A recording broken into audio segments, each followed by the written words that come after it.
আচ্ছা আচ্ছা, এই যে যুব সমাজ হ্যাঁ। খাইছে এদের ব্যাপারে কিছু বলে।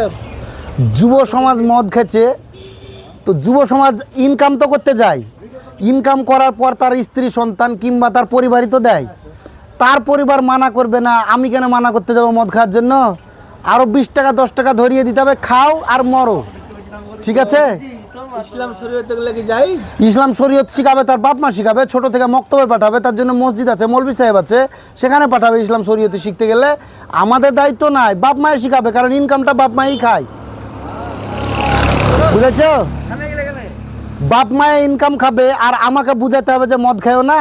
ওখানে মানে তুমি গুটকা খেয়েছো, খাও না, খাইয়া তোমার কষা দিয়ে লাল ঝুল চুয়াছে, তোমার মুখে ঘা হচ্ছে, তোমার বাপ মা বুঝবে। কারণ তুমি ভাবছো কি, বাপ মায়েরা ভাবছে কি আমাকে ছেলে পিলেতে ইনকাম করে এনে দিবে না যদি মদ খাওয়া মানা করি, গুটকা খাওয়া মানা করি।